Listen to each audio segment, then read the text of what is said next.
pasmavam e se maravilhavam. Glória a Deus.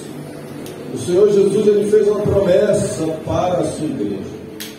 Ele que ficou com os apóstolos, irmãos, por um tempo, preparando eles, pois eles haveriam de dar continuidade à obra do Senhor. Jesus veio, preparou 12 homens, e esses homens foram instruídos para preparar mais pessoas.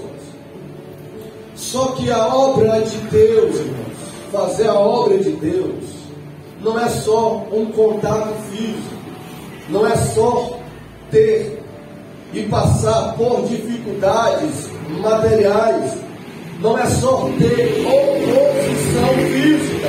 Todos que fazem a obra de Deus passam por isso. Basta você no seu trabalho se levantar e começar a falar de Jesus, a orar pelas pessoas, que você vai começar a sofrer uma oposição de algumas pessoas. Então isso é uma realidade. Só que fazer a obra de Deus, Nilson, não significa só ter oposição ou ter uma preparação material ou física. Lógico que nós vamos fazer o que é possível, estudar, aprender a palavra de Deus, se preparar, ter uma boa condição fisicamente para desenvolver este trabalho. Mas existe também, irmãos, uma preparação espiritual, um revestimento espiritual, porque a obra de Deus, ela não só lidar com pessoas físicas, ela não tem oposições humanas. Fazer isso, anunciar o nome de Jesus, representar a Deus nesta terra, todos esses sofrerão oposições espirituais. E essas oposições, irmãos, são de principados e potestades, são de demônios. E isso é uma realidade, uma verdade. Muitos, ou se não todos nós, sofremos. Às vezes não percebemos.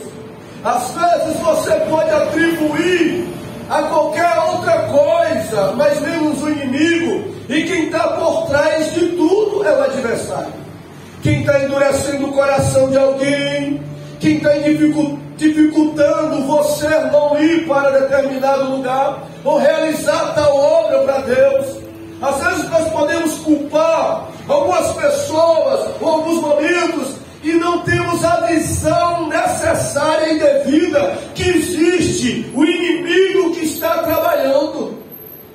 Às vezes pensamos que a escravidão de um vício, então só basta a pessoa estar escravizada por aquele vício, mas nós não entendemos e não compreendemos que existe principados e potestades que estão escravizando.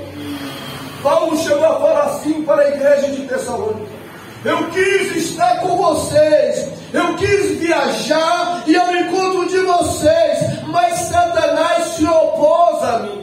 Olha o que Paulo falou: que ele queria ir a uma determinada cidade, que ele queria estar com determinadas pessoas, mas ele disse: mas o diabo não está deixando, o diabo se levantou e ele não está permitindo com que isso aconteça.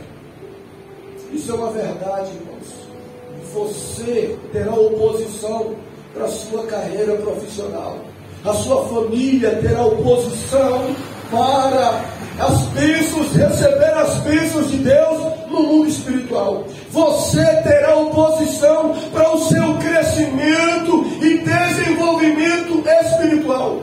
Não é só uma questão das coisas físicas, mas também espirituais.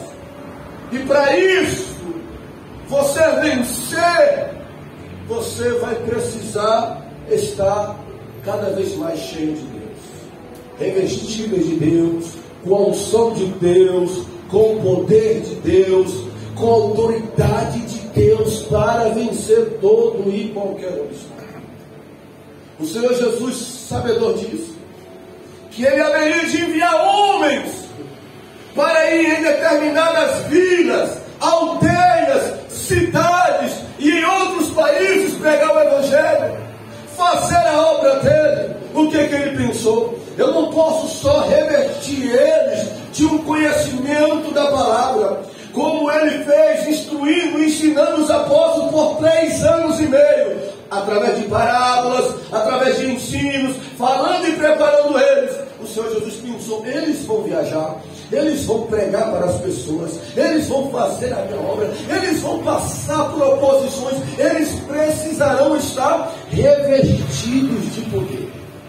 Eles, para vencerem, para permanecerem, para terem êxito, eles precisarão estar cheios do meu Espírito. O Senhor Jesus, conhecedor disso, então, antes de mandar eles para ir para outras cidades, outros lugares, o Senhor Jesus primeiro enviaria o revestimento do Espírito Santo sobre a vida deles. E em Lucas 24, o Senhor Jesus reuniu os apóstolos e diz, olha, eu tenho uma promessa para vocês. Eu vou fazer algo na vida de vocês.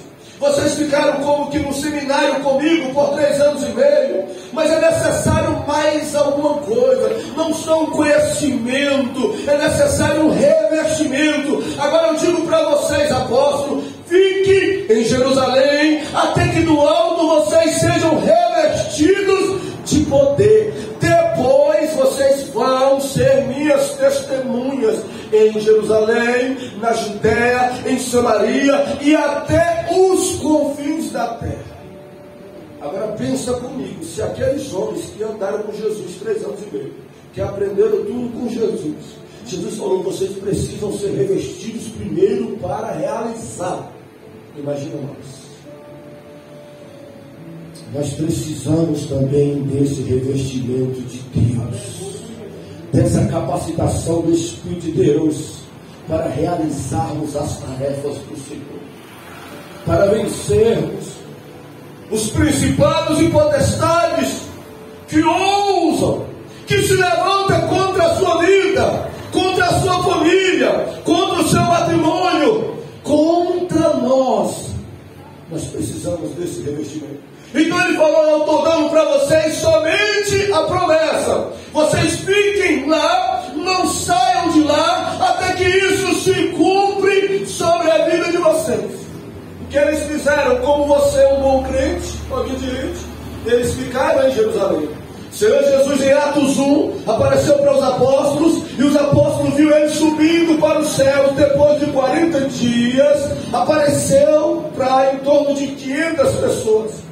Eles viram Jesus subindo aos céus, e eles ficaram olhando, até que 2 anjos apareceram e falou, por que vocês estão olhando para esse Jesus que está subindo? Esse mesmo que está subindo vai voltar novamente.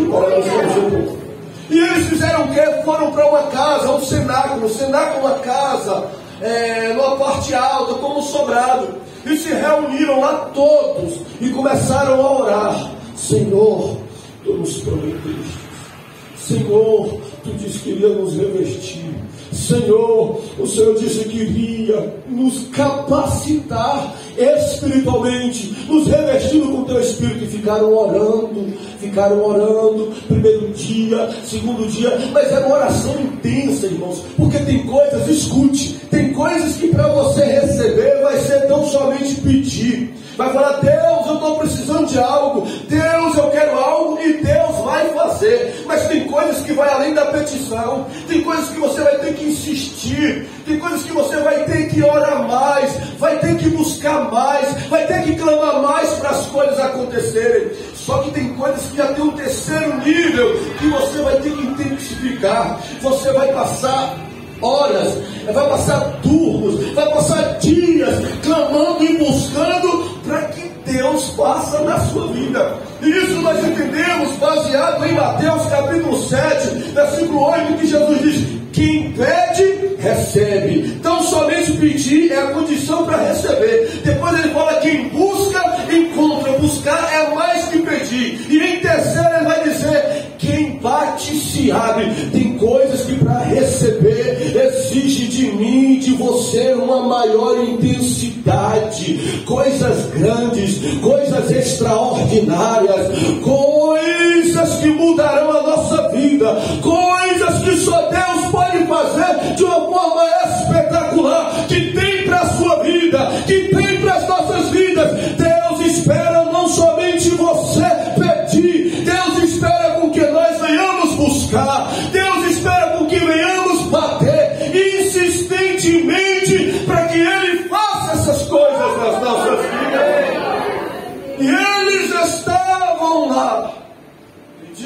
pedindo.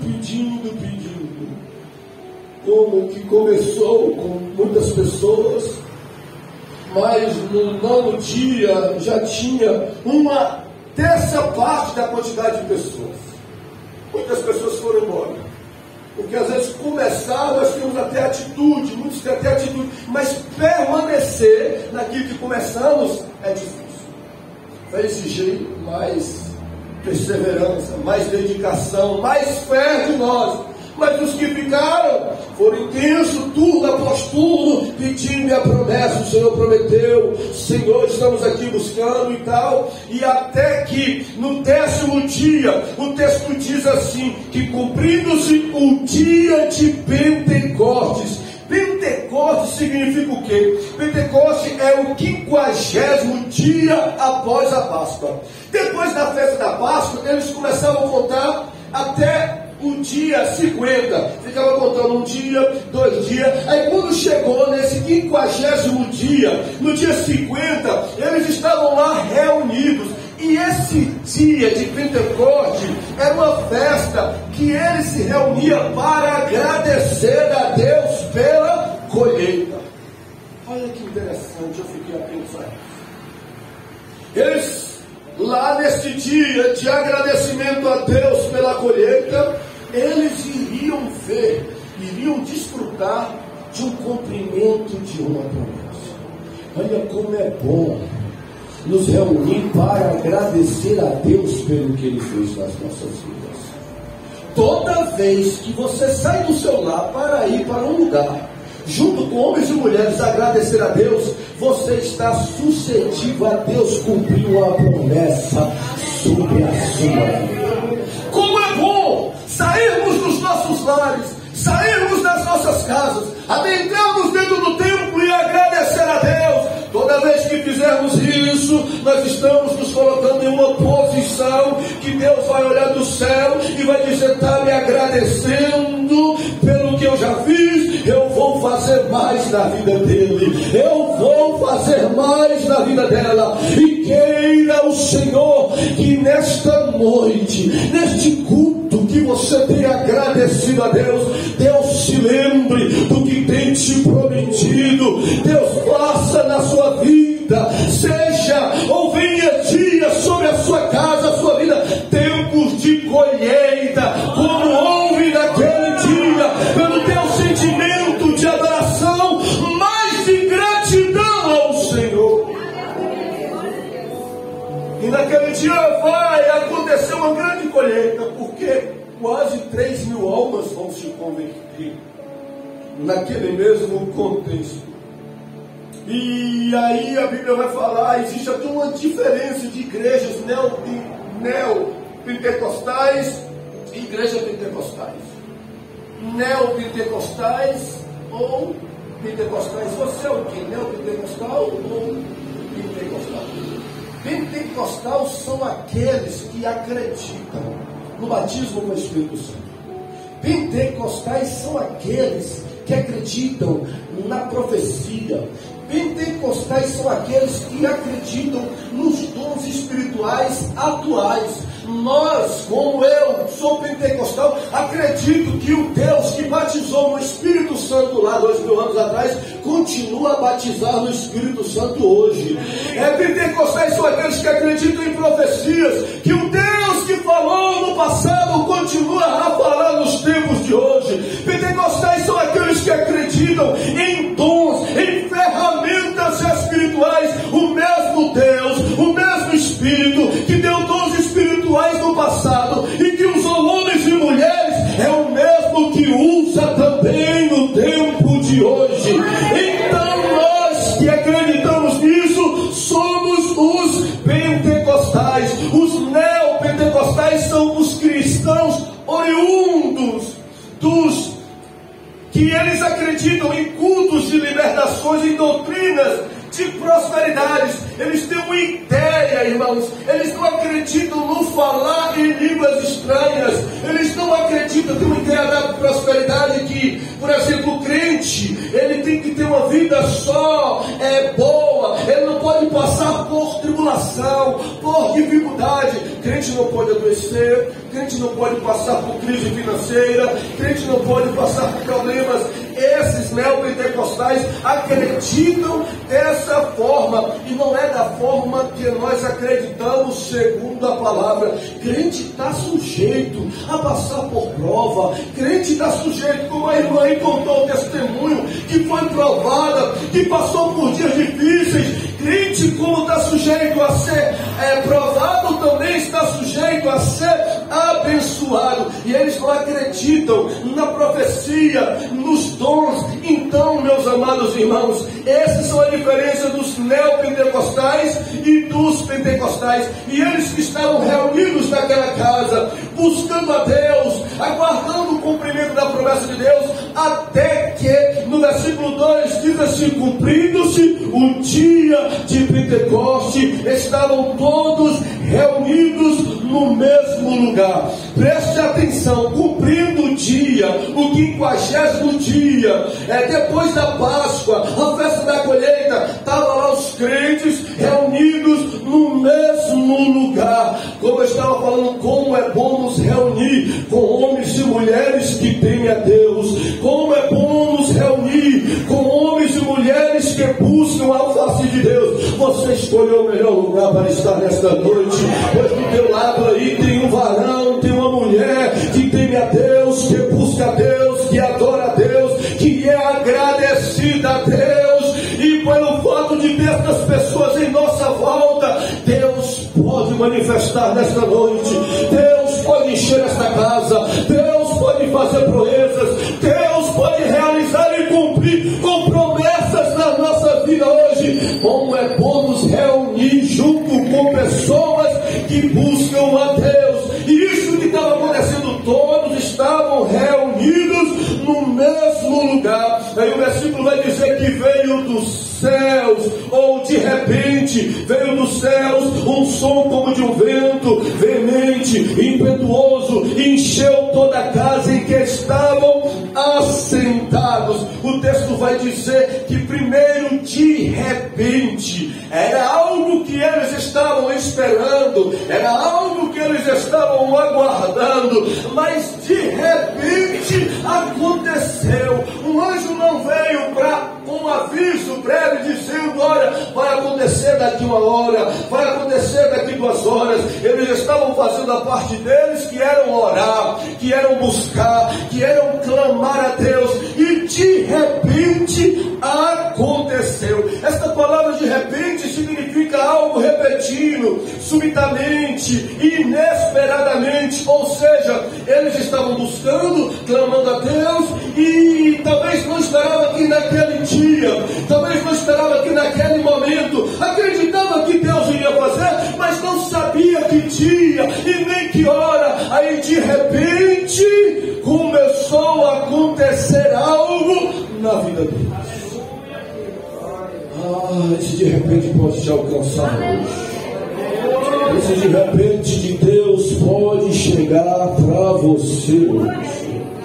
E quando esse de repente chega, as coisas mudam nas nossas vidas.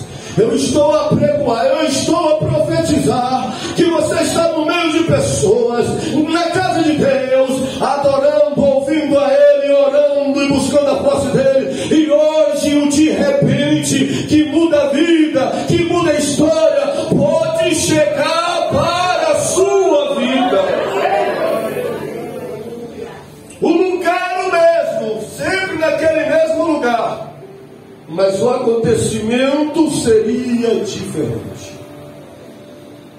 A cidade era a mesma, mas o mover naquele dia seria outro mover no qual eles estavam acostumados a ver.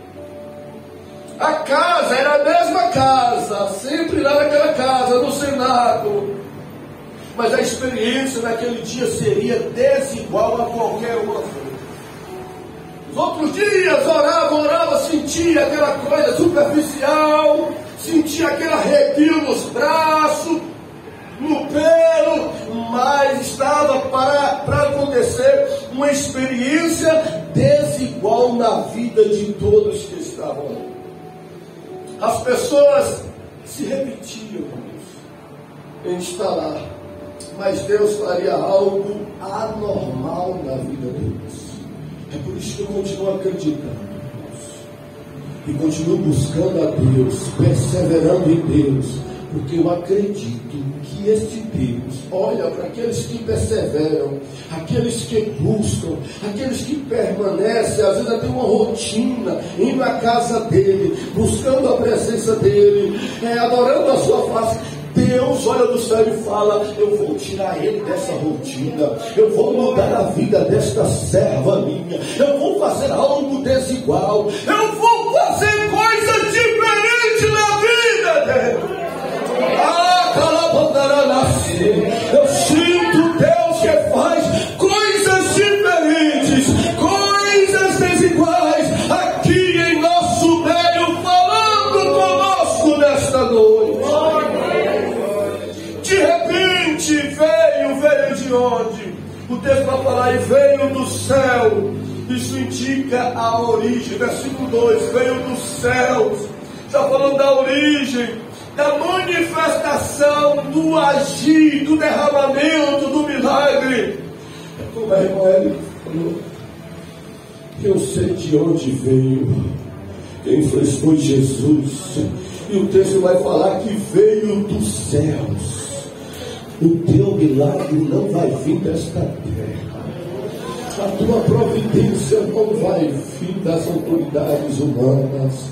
Ela vai vir, não é da lua, não é de Marte, vai vir dos céus, onde Jesus está, à destra do Pai. É de lá que vai vir o milagre para as nossas vidas. É do céu. E o que veio do céu naquele dia? O texto vai dizer: veio um som como de um vento. Som aqui fala de ruído, fala de barulho. E vai dizer que esse som era veemente e impetuoso.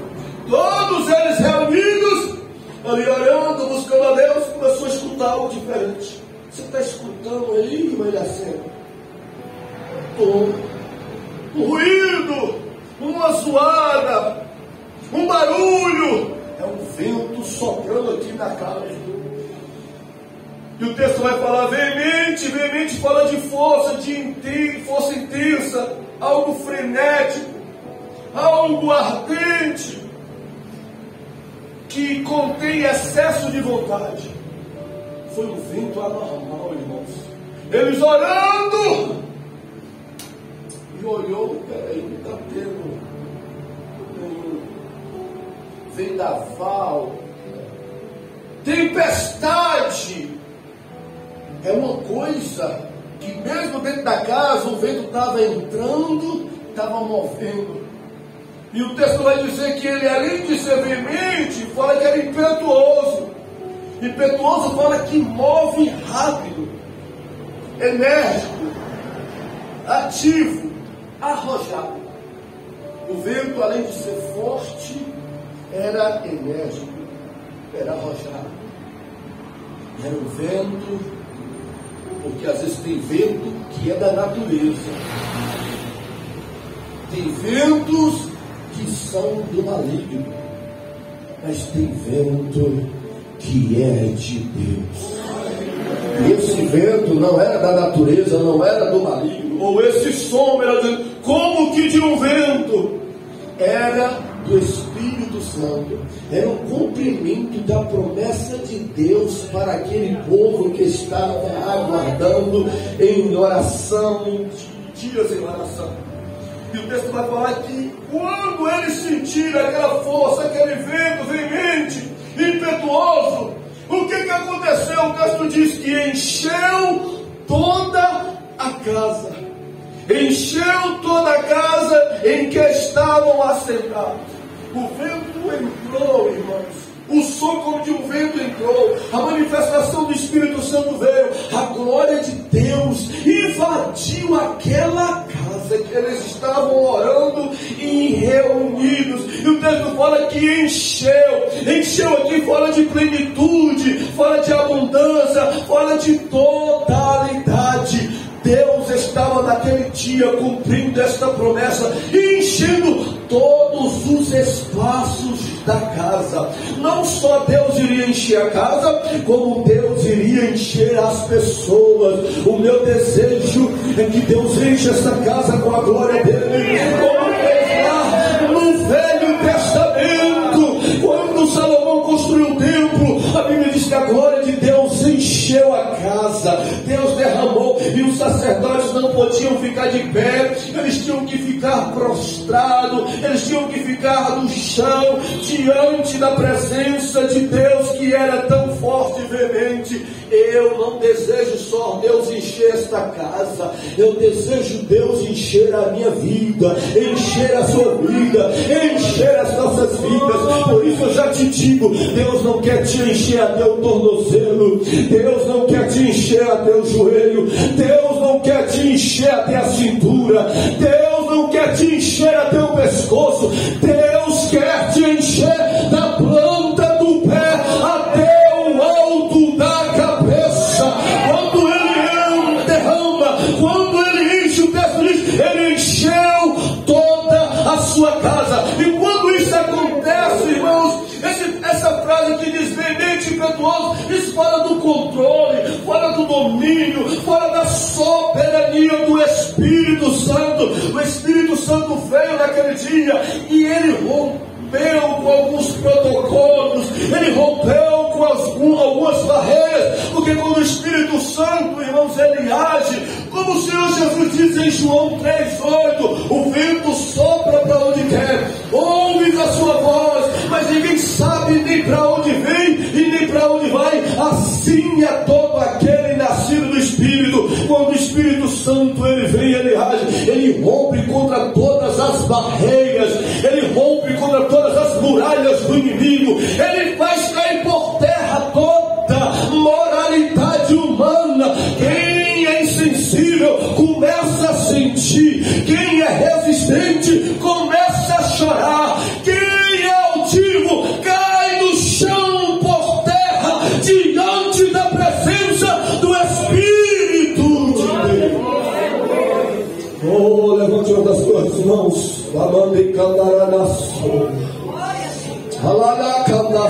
você acredita? Diga para Ele, eu acredito. Você almeja e deseja ter mais do que você já tem, ter mais da presença que você tem, ser mais cheia do que você é. Você acredita nisso? Diga para Ele, eu creio. Vem Espírito sobre este lugar, vem Espírito sobre a minha vida, enche esta casa e a minha vida da tua presença. E quando isso aconteceu, porque são manifestações espirituais, irmãos, como eu falei, tem coisas que são espirituais. Igreja são pessoas físicas, é um lugar físico, o templo, mas que busca e crê nas coisas espirituais, irmãos. E a fé é isso, é crer nas coisas espirituais. Tem coisas que nós sentimos, tem coisas que Deus faz, mas tem coisas para não ficar só na gente, na experiência com Deus. Ela é externada, ela é manifestada para quem está em nossa volta ver. E o que aconteceu? Qual foi a manifestação? Versículo 3 diz assim, que como e foram vistas por eles línguas repartidas como que de fogo, as quais pousaram sobre cada um deles. E foram vistas, não foram sentidas. Porque tem coisas, a ênfase é foram vistas, foram notadas. Tem coisas que a gente sente, mas ninguém vê. Mas tem coisas que a gente sente que as pessoas contemplam. E o texto diz que foram vistas por eles línguas repartidas como que de fogo, as quais pousaram sobre cada um. No grego, essa língua é a glossolalia. E no mundo atualmente, o mundo fala mais de 7.000 línguas diferentes, mas nenhum desses idiomas fala língua como que de fogo. A língua como que de fogo é diferente de todas as línguas. essa língua não é uma língua natural, que se compreende, que alguém senta e o outro fica explicando, olha, eu falei línguas estranhas e foi isso e aquilo. Quem fala em línguas como que de fogo, a Bíblia diz que as línguas estranhas, só quem entende e compreende é Deus. Ou só se o Espírito Santo usar outra pessoa para interpretar. E o texto diz que língua como que é de fogo. Fogo na Bíblia fala de purificação, penetração e de fervor. Então, quando aquelas línguas pousaram, como o texto diz, sobre cada um deles, preste atenção que todos estavam de uma forma coletiva reunidos. Porém, a experiência de cada um foi, as experiências espirituais foram individuais. Porque o texto vai falar assim: foram vistas por eles línguas repartidas como que de fogo, os quais pousaram sobre cada um deles, e todos foram cheios do Espírito Santo e começaram a falar em outras línguas, conforme o Espírito Santo concedia com que falasse. Então todos foram cheios, mas cada um falava uma língua diferente. Ou seja, em grupos, foram repartidas em grupos e cada um tem uma manifestação, uma experiência individual. É como que Deus descesse nesta casa. É como se Deus enchesse este lugar com a glória dele, com a presença dele. Aí alguém teria uma experiência individual com Deus, por exemplo, sendo curado e sarado de alguma enfermidade. Outro, Deus já iria consolar, Deus já iria confortar a alma. Outro, cativo por alguma coisa, alguém que está visitando, Deus haveria de libertar. Outro, Deus haveria de levantar, de conceder um dom. Ou seja, a manifestação de Deus seria naquela casa para todos, mas as experiências seriam individuais. É por isso que nós precisamos buscar a presença de Deus. Precisamos nos reunir. Às vezes, irmãos, eu poderia fazer isso em casa. Domingo de manhã, ficar como faço a maioria dos meus domingos. Mas um domingo tiramos aqui para incentivar os irmãos para estar na casa de Deus, buscando a presença dele. E precisamos fazer isso. Incentivar uns aos outros.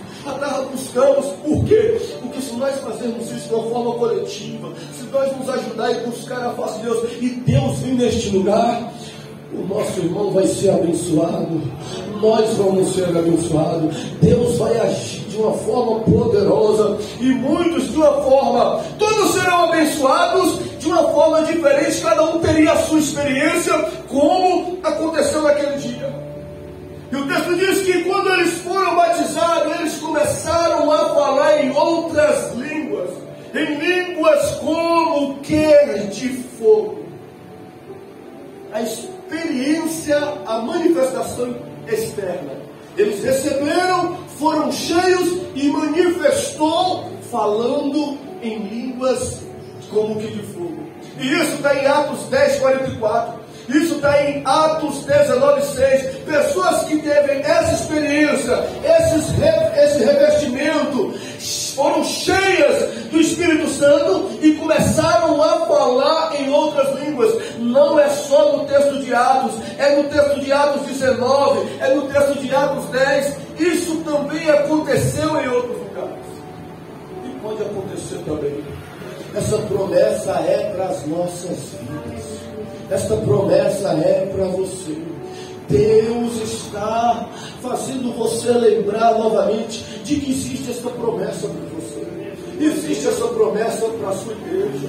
E que no que depende de nós precisamos estar buscando, nós precisamos estar pedindo. O versículo 4 vai dizer: conforme o Espírito Santo concedia com o que falasse.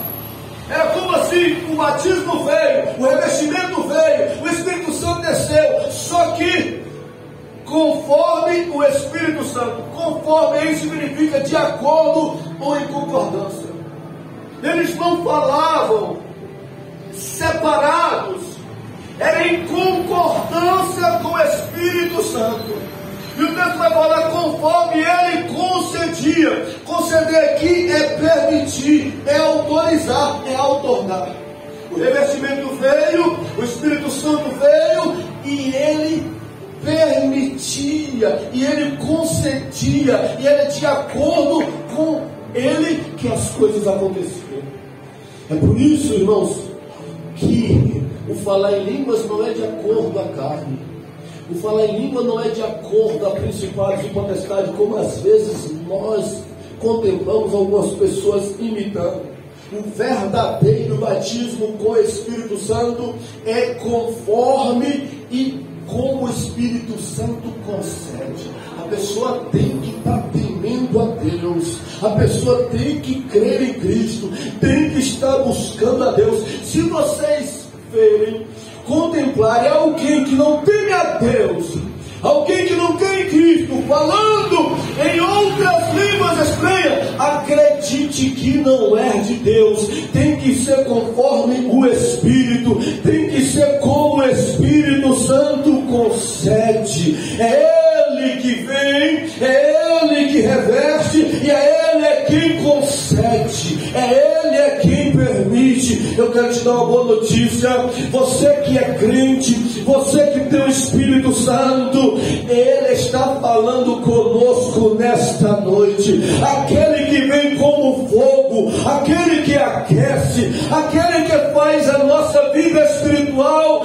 ficar fervendo, ficarmos fervorosos. Ele quer fazer na sua vida. Ele tem promessa para você de te levar em lugares, de alcançar pessoas, de desfazer as forças do inimigo. E Ele está nos dizendo: eu almejo e desejo te revestir, eu almejo e desejo te encher, eu almejo e quero fazer com que você tenha experiências espirituais. E pode ser hoje, irmãos, pode ser hoje. A Bíblia vai falar no versículo 5 que era um lugar que estavam pessoas de vários lugares e nações. Pessoas de vários lugares e nações. E quando no cenáculo o vento, o som como de um vento veio, encheu eles que estavam reunidos, e eles começaram a falar em línguas como que de fogo, que repousou sobre cada um, individualmente cada um deles. Lá fora o pessoal estava escutando aquela zoada, aqueles ruídos, aquela coisa diferente. E na ocasião tinha muitas pessoas de outros países lá em Jerusalém. O que eles fizeram? O versículo de número 6 vai dizer que, e correndo aquela voz, ajuntou-se a multidão e estavam confusa, porque cada um ouvia falar em sua própria língua. O versículo 5 diz que havia pessoas de lá e que foram atraídas para o cenáculo devido àquela manifestação espiritual. E agora eles estavam ouvindo, eles dizendo que eles estavam falando como na própria língua. A Bíblia vai falar nesse texto sobre línguas estranhas, que é línguas que a pessoa fala, só Deus entende. Mas aqui também vai falar agora de línguas estrangeiras, que são línguas naturais de pessoas por exemplo, do mundo, que falam outras línguas estrangeiras. Então, o mesmo Deus, o Espírito Santo estava revestindo eles ali, com o batismo com o Espírito Santo e falando em línguas estranhas, e agora estava capacitando eles a falarem em línguas estrangeiras. Se nós acessar o YouTube, nós vamos ver inúmeros missionários dizendo: olha, eu fui levado para outro país, e eu nunca estudei a língua daquele país. Quando eu cheguei lá naquele país, o Espírito Santo me capacitou a falar na língua estrangeira. Não é língua estranha. Língua estranha só quem entende é Deus. E quem fala edifica a si mesmo e não o outro. Língua estrangeira, as pessoas se comunicam com outras pessoas e edificam os outros. E aquele mover, aquela manifestação atraiu toda aquela quantidade de pessoas para aquele lugar. Deus, Ele quer realizar e fazer grandes coisas, irmãos, para que edifique as nossas vidas, para que nos abençoe e para que atraia outras pessoas que não são cristãos para conhecer os mistérios de Deus. Porque o texto diz que nesse mesmo sentido, nesse mesmo contexto, vai ser quase 3.000 almas que vão se converter ao Senhor, que foram atraídos pelaquela manifestação.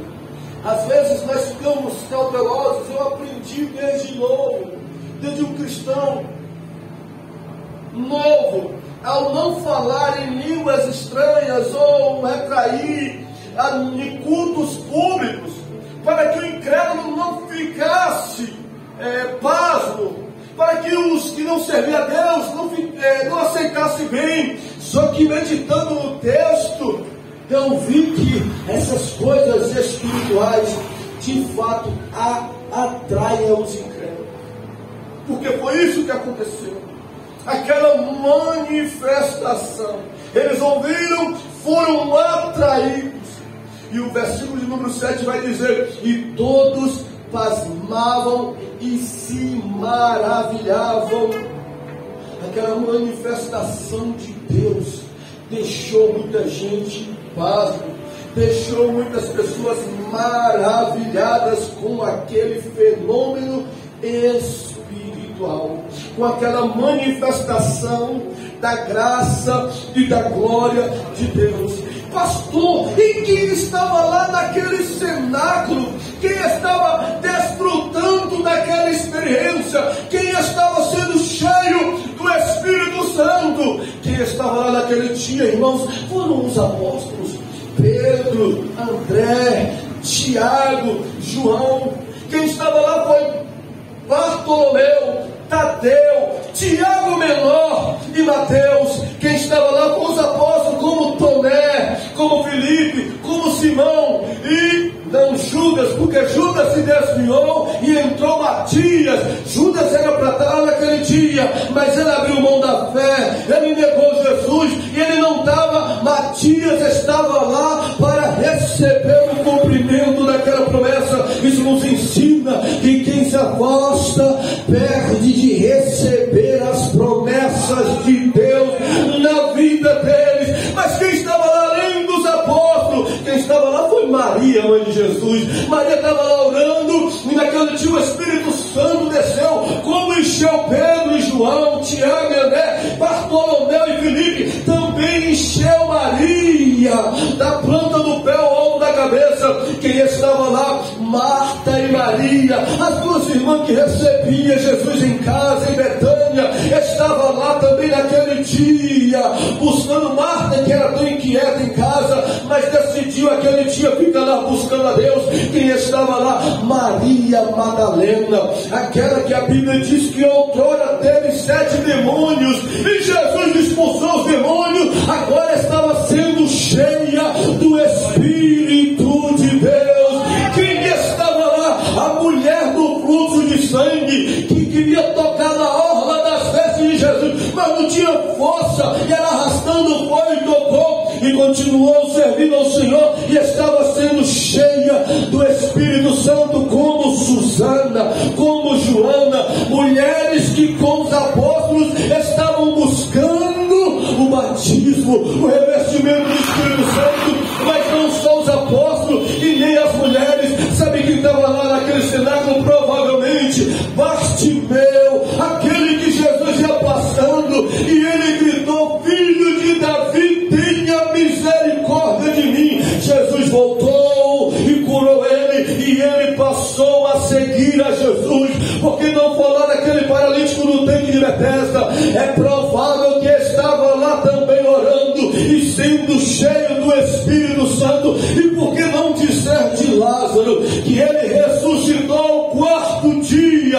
Lázaro estava lá desfrutando do cumprimento da promessa do Senhor.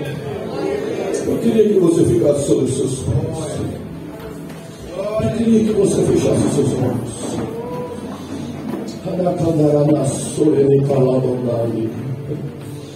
Você almeja ser cheio da presença de Deus. Você deseja ser cheio, transbordar. Eu não estou dizendo com isso que você não tenha, você tem, mas eu estou falando de transbordar. Eu estou falando de ser revestida. O texto está apontando para isso. Eu queria que você orasse.